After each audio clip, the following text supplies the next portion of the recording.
એક પુસ્તકનો પરિચય આપવા માંગીશ હું. 80-20 પ્રિન્સિપલ છે, ઇંગ્લિશ પણ ગુજરાતી ટ્રાન્સલેટમાં મળી જશે. બહુ સરસ પુસ્તક છે. પુસ્તકનો પરિચયમાં પ્રાથમિક પરિચય આપી દઉં, જેથી વાંચવાના શોખીન હોય તો એનું આ પુસ્તક આખું એના માટે છે કે દુનિયાની 80% સંપત્તિ 20% લોકો પાસે છે. પછી બિઝનેસના 80% કમાણી 20% ગ્રાહકો પાસેથી આવે છે. આપણું 80% સુખ 20% સંબંધોમાંથી આવે છે. આપણા 80% વિચારો છે ને ફાલતુ હોય છે, 20% જ કામના હોય છે. ફોનમાં નંબર્સની યાદીમાં પણ એવા છે કે 20% જ કામના હોય છે, 80% ફાલતુ હોય છે. પછી આપણા જે કપડાં છે તો એમાંથી 20% કપડાં જ આપણે વારંવાર પહેરતા હોય કે આપણને ગમતા હોય, બાકીના 80% કેવા હોય છે કે આપણે ઓછા પહેરતા હોય છે અને આપણે ગમતા નથી હોતા. એટલે આ નિયમ છે એક સમગ્ર જગ્યાએ લાગુ પડે છે. એને પેરેતો નિયમ પણ કહેવામાં આવે છે. પેરેતો કરીને હતા એને એને ખ્યાલ આવ્યો અને આ નિયમ બનાવ્યો અને આ બધી જગ્યાએ જનરલ બધા ક્ષેત્રોમાં લાગુ પડે છે.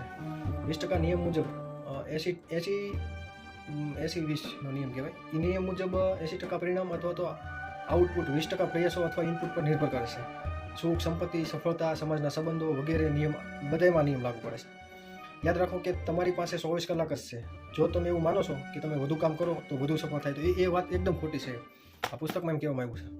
પછી સિદ્ધ થયેલી વાત એ છે કે આપણે કરેલા 20% કામોથી જ 80% પરિણામો મળતા હોય છે, સફળતા મળતી હોય છે.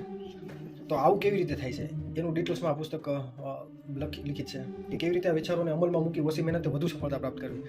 તો એ વસ્તુ છે આ પુસ્તકમાંથી તમને જાણવા મળશે. આખી દુનિયામાં અક્ષર ગણાયેલા 100% ફોર્મ્યુલા બની ગયેલા ધ 80-20 રૂલ્સ પ્રિન્સિપલ ને આ પુસ્તકમાં ભારતીય સંદર્ભમાં વૈજ્ઞાનિક રીતે રજૂ કરવામાં આવે છે. તો સરસ પુસ્તક છે, વાંચવા લાયક છે અને મને ગમ્યું અને આપણે પણ ઉપયોગી થશે વાચક. અને આપણે આ પુસ્તક છે ને વ્યવહારિક જ્ઞાનમાં અને એક વૈજ્ઞાનિક દૃષ્ટિકોણ આપે છે. તો પુસ્તક વાંચવાના શોખીન હોય એના માટે હું ખાસ રેકમેન્ડ કરીશ આ પુસ્તક વાંચે.